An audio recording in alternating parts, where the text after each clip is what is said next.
I saw some strange stuff in a tunnel in Vietnam. I've kept my mouth shut for almost 50 years. Why the hell would I start talking now? Well, friends, terminal cancer will do that to you. Shit you thought you'd take to the grave suddenly becomes shit you desperately want to tell someone, anyone. I won't bore you with a long lament about my time in Vietnam. It was shitty. Shitty for everyone involved. It was particularly shitty for me, as I was 5'3". If you don't know what being particularly short during the Vietnam War entailed, let me fill you in.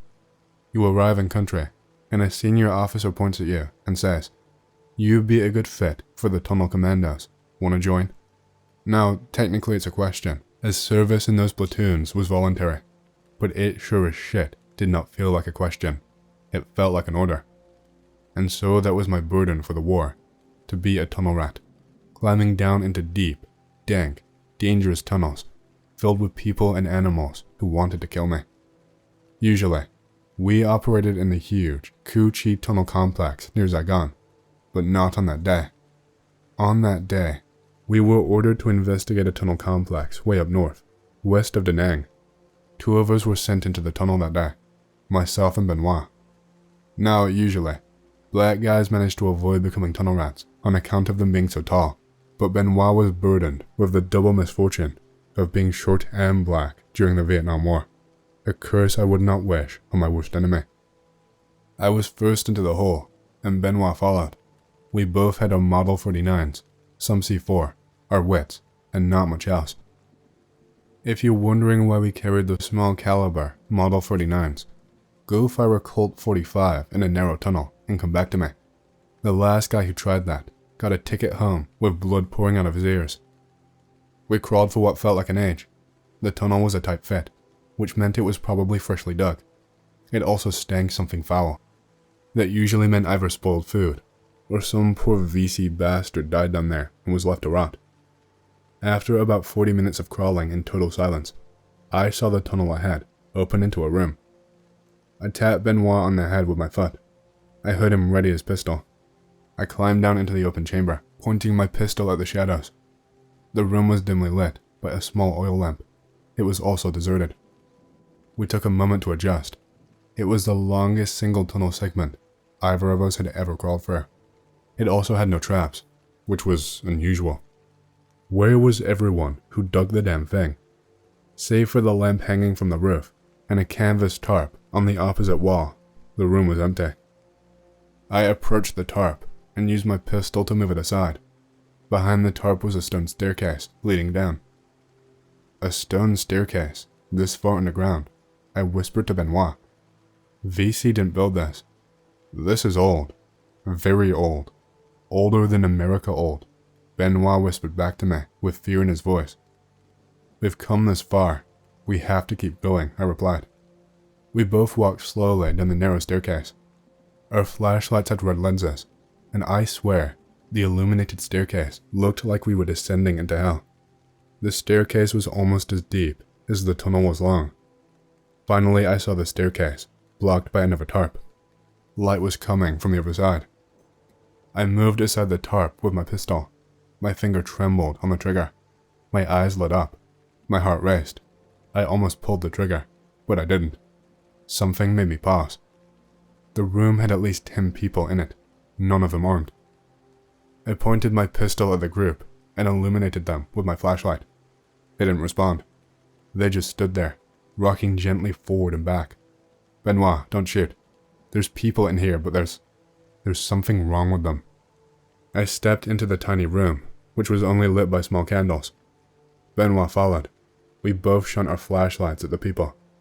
They paid no attention. They continued to rock gently, forward and back. I shone my flashlight in one of their faces. I clicked my fingers. She didn't respond. Her clothes told me she was VC.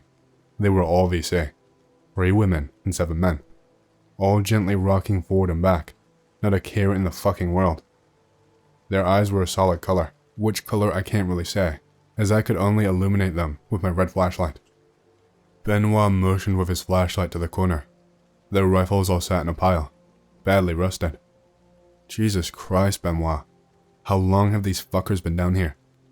I don't think Jesus Christ frequents this establishment came Benoit's terrified response in his thick, Cajun accent. I shone my light to the front of the room. The VC were all facing a small altar. I walked toward it. On the simple stone plinth stood a gold statue, illuminated by several candles.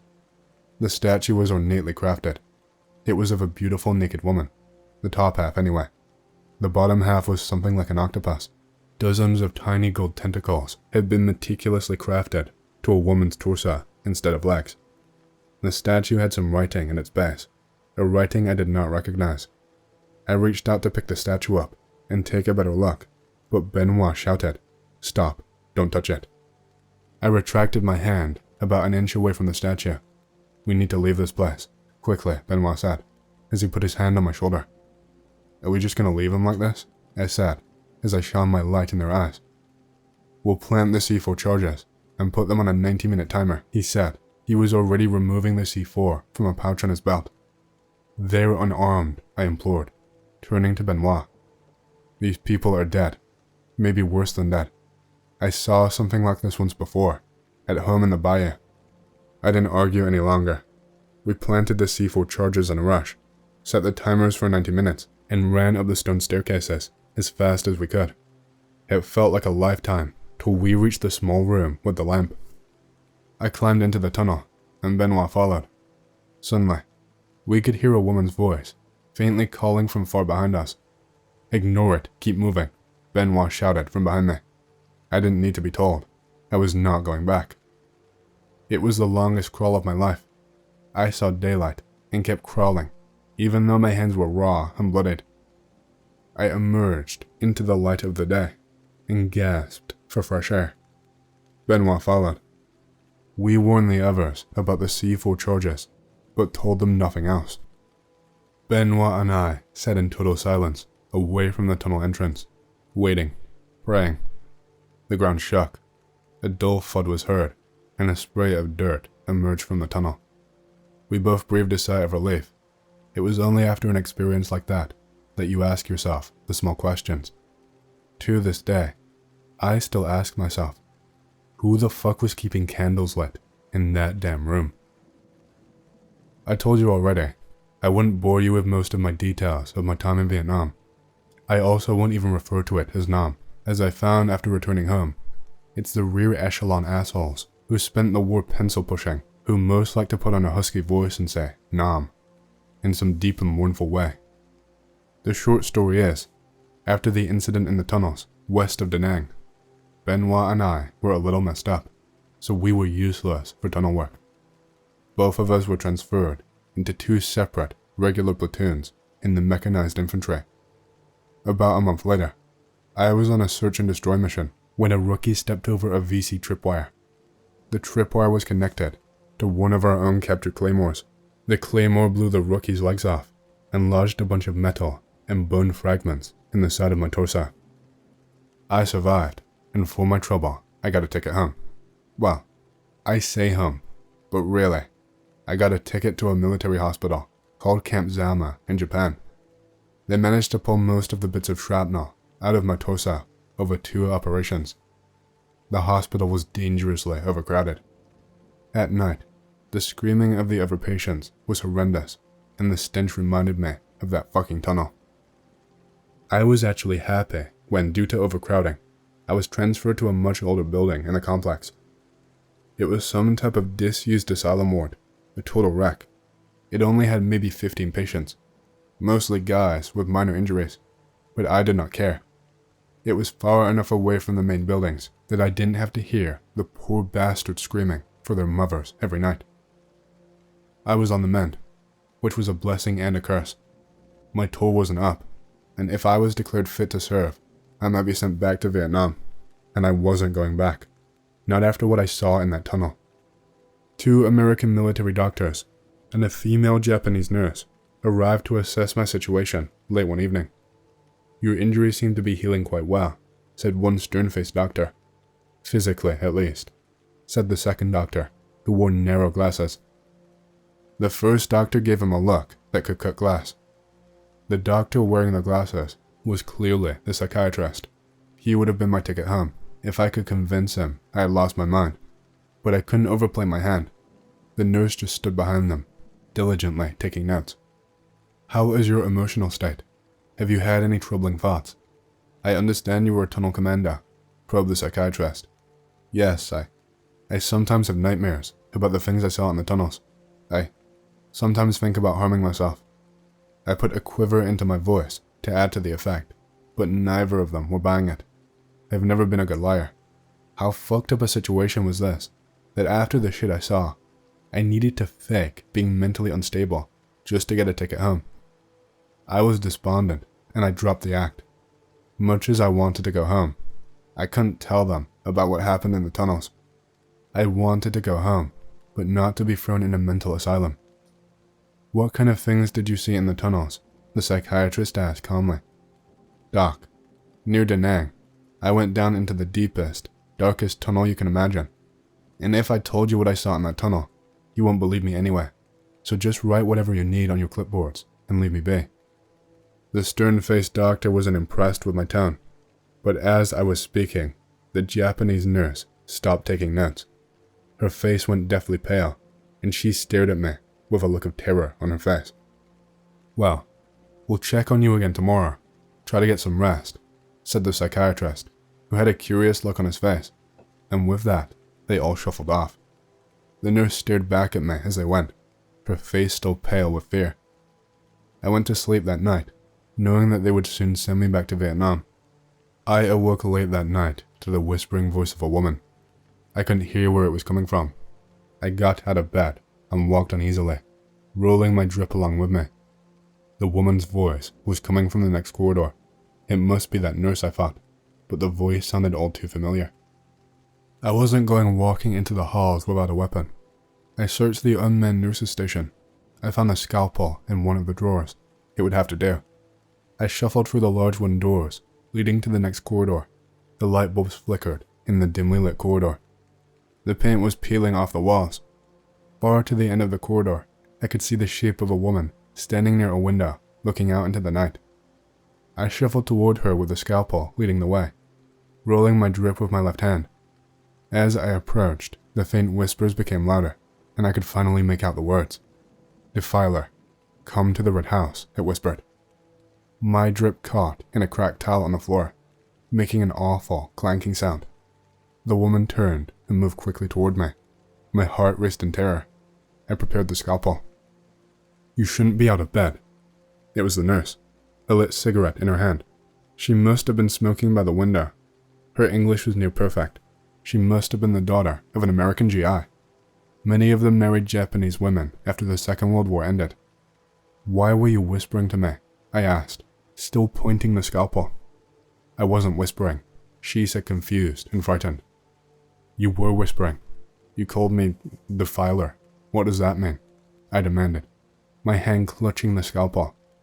Once again, her face took on the same, pale, terrified look. The cigarette dropped from her hand. You're not safe here in Japan, or back in Vietnam.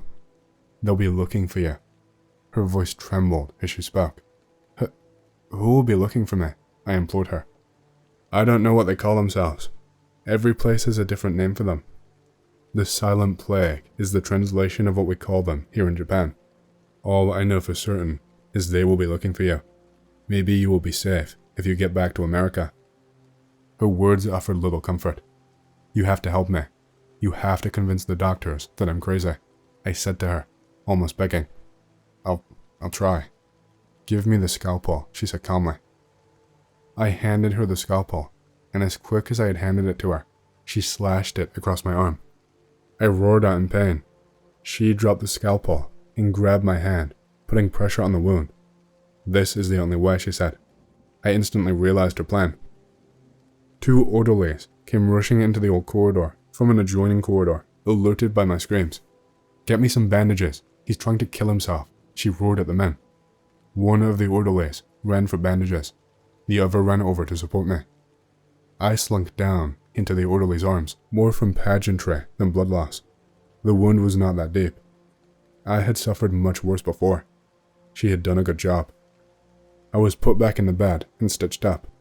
The next night I was visited by the psychiatrist. He was alone. He looked at me coldly, noted something on my chart, and asked, "Have you been hearing voices or whispers?" "No," I replied quickly. "It's funny. We had a young soldier in here from Louisiana about 3 weeks before you arrived. He was also a tunnel commander. He claimed he was hearing whispers, but he could never tell me what they said. We had to send the poor fellow home." The psychiatrist maintained his usual cold, clinical composure, but his eyes seemed to burn with a fanatic rage. "If you did hear whispers, and they told you something, a secret maybe, you would tell me, wouldn't you?" "I'm not hearing any voices or whispers," I responded with as much resolve as I could muster. The rage slowly faded from his eyes. "You are being transferred to a hospital in the US. You'll be assigned a psychiatrist there," he said before pausing. "I hope when you get home, you will find whatever it is in life you are searching for." And with that, he smiled and walked away. He knew I was lying to him. That very night, I was driven to the airport and pushed in a wheelchair into a C-130 by an MP. The flight was filled with men who were broken physically or mentally, and most probably a few guys like me, just desperate not to go back to Vietnam. But unlike them, I was actually hearing voices, but I wasn't crazy. I'm sharing the story because I was forced to sit through it during New Year's Eve dinner, and I'm so freaked out and goddamn itchy that I need to get it out of my system.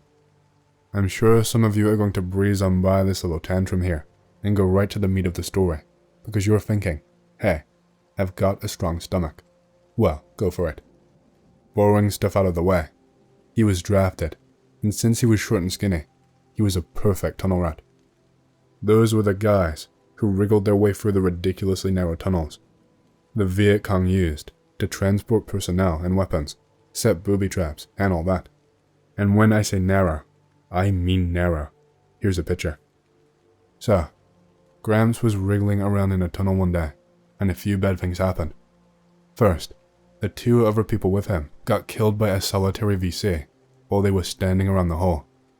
Being a few feet underground and about 20 feet through meant Grandpa could not see who attacked them, or know if anyone survived.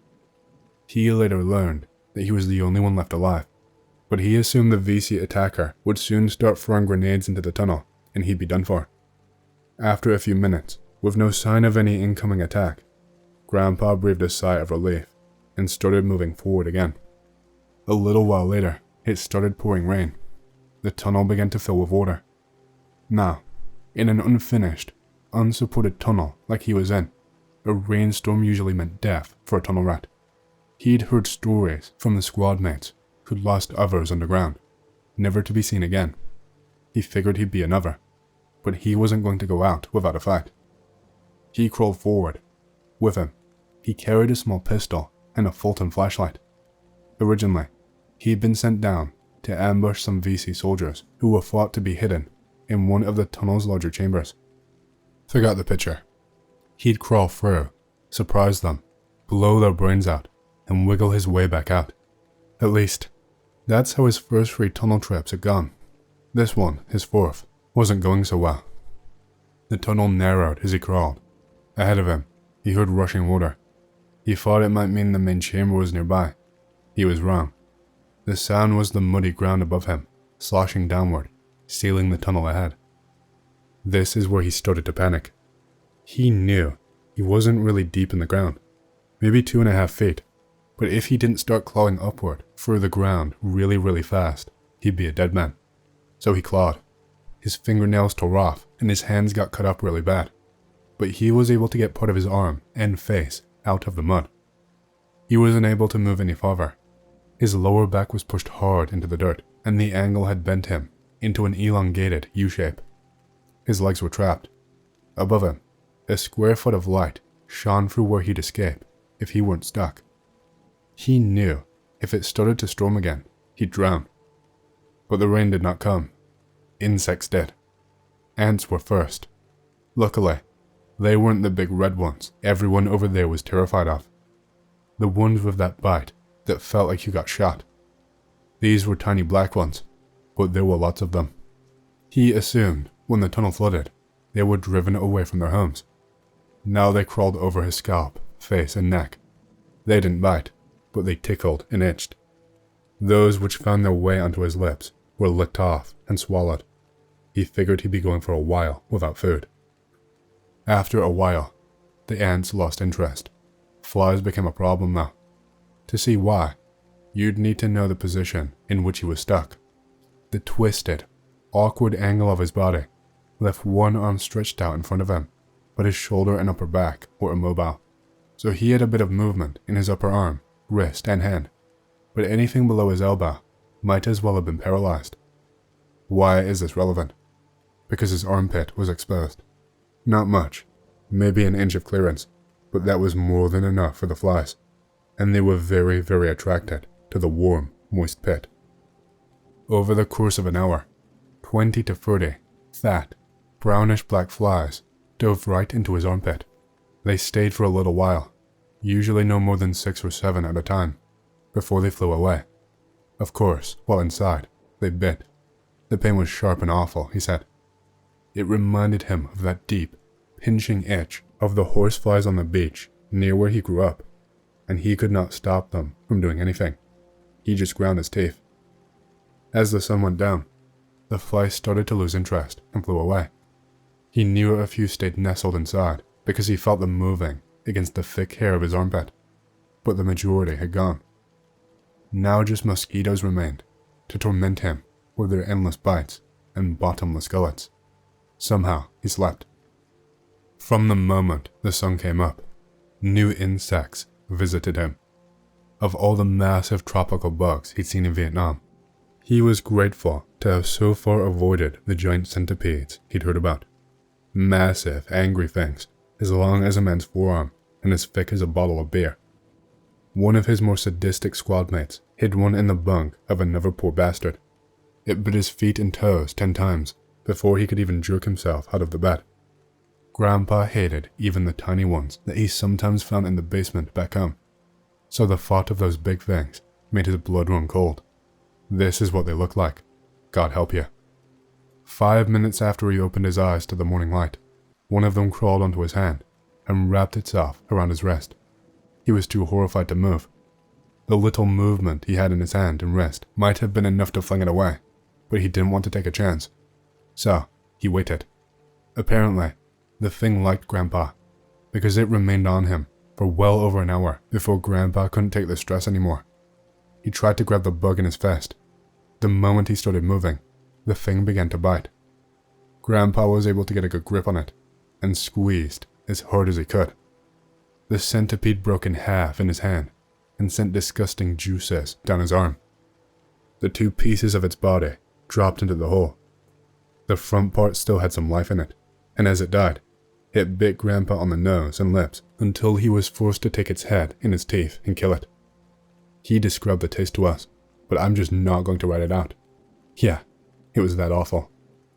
The rest of the day was spent suffering as flies swarmed around the carcass of the centipede. They couldn't get enough of it.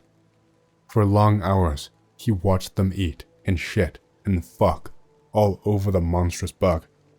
The juice on his arm too, which had dribbled all the way down into his armpit, was also like the nectar of the gods for the flies. More and more of them flew in and out of his armpit. He could tell more were staying within its moist confines too. The pinching and itching and tickling sensations were occasionally more torturous than the nastily swollen centipede bites. Ants, too, noticed the centipede corpse. This time, the little black ones weren't the only variant. The red monsters with the hideous jaws had arrived. Grandpa looked out though. They were more interested in killing the smaller ants than bothering him. He did say one of them bit the corner of his left eye, but the pain was much less than what the pussies at camp were always bitching about. Back in hell, it had started to rain. This was a mixed blessing for Grandpa. The majority of bugs scurried away to find higher ground, but he was fairly certain the hole was going to fill with water and he'd drown. Well, it didn't, and he didn't. He even got the chance to drink some rainwater. He'd been without any real food or water for well over 24 hours at that point, so he was grateful to swallow the few tablespoons worth he managed to get. There was a scary moment when the dirt below his hips shifted downward and he thought he was going to fall and get buried. Again, he looked out. The shift was minor. He'd been pinned in that strange, elongated U-shape for a while, and having a tiny bit of the pressure relieved around his groin was definitely a plus. He was able to wiggle his hips and butt a little, and figured there was maybe an inch or two of clearance in the area, but nothing that allowed for him to get any hope of crawling out. He drifted to sleep at dusk and was woken up before dawn by severe pain in his armpit. He'd known all along that flies were busy damaging his skin and probably eating it. He was resigned to that fact. As long as it wasn't another centipede, he wasn't going to complain. But this pain was new, and it was exquisite. The bites came much more frequently, and he felt a lot of them moving around. That pain, despite its severity, was dwarfed by what came next. Let me just make this known. I don't want to tell this part of the story. Just thinking about it makes me cringe. But goddamn, it's essential to his experience. And I am so sorry in advance for you having to read it. I'll try to make it quick. The shifting downward of the dirt was the result of an ant colony collapsing. A big one. All the ants came up out of the wreckage and had been hanging out on the surface of the dirt, right below Grandpa's hips. But as he started to settle in to the new position overnight, the ants became agitated and swarmed him. And by him, I mean his crotch. Maybe the only thing that equaled the level of horror at the table as he talked about the ants crawling into his penis and rectum was how hard my grandmother laughed as he told it. "You've got to get really close to see the scars," she exclaimed, as tears of laughter ran down her cheeks.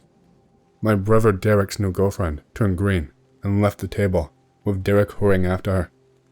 Grandpa and Grandma shared a kiss, and he continued with the story.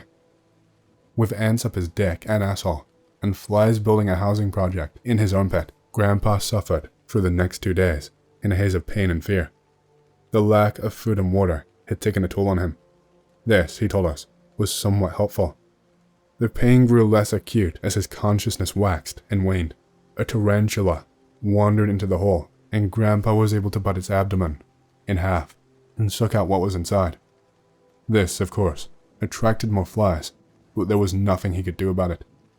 If he didn't get some food and water in him, he would die. His survival instinct was still intact, despite all of the trauma. A couple more days went by, and he blurrily realized he'd been stuck for around a week. The rainfalls and insect pulp had kept him hydrated just enough to stay alive. His armpit was numb, all the way down to the last rib on his right side. Flies were ignoring everything else, and just going straight in and out of the pit. The adventurous ants had lost interest after a while, but every so often, he felt a nasty pinch on one incredibly sensitive area or another. More time passed. Late one afternoon, he heard gunfire. He'd heard quite a bit while he was stuck, but it was always off in the distance, and too far for him to get any hope that he'd be rescued. This time, though, it was very close. He was overwhelmed with a sense of hope, which was tainted by the concern that he'd been found by the wrong side. But, to his astonishment, it wasn't the VC who he heard shouting after all the gunfire. Grandpa started waving his arm with the tiny bit of movement he could muster. He heard someone yell, "Hey, there's an arm over here." Grandpa yelled back incoherently and was soon greeted by the sight of a US soldier peering down at him. It took him and his squad mates 10 minutes to dig Grandpa out of the hole.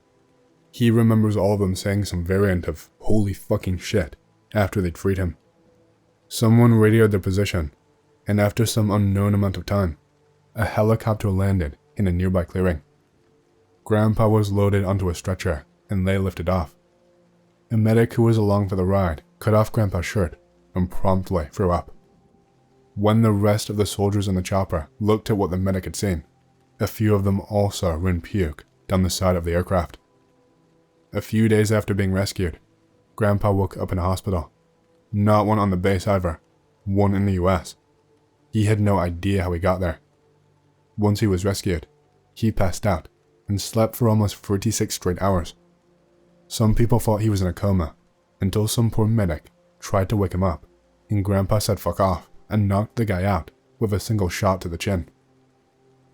Now awake, the doctors told Grandpa the extent of his injuries. Aside from the severe dehydration, he was absolutely riddled with infected bites. The wounds on his more sensitive areas weren't much cause for alarm, despite their unpleasantness. It was the bigger bites that were much more of a concern. The one from the red ant was the worst, and for a while, the doctors worried he'd lose the eye. His lips and nose had terrible swelling from the infected centipede bites. Even though all those bites were awful, he could have recovered in a few weeks and would have been back in the tunnels soon after. But his armpit was why he was sent home. Botflies are a type of insect which lay their eggs inside flesh. Here's a picture of them in some poor bastard, and again, I am sorry to do this to you.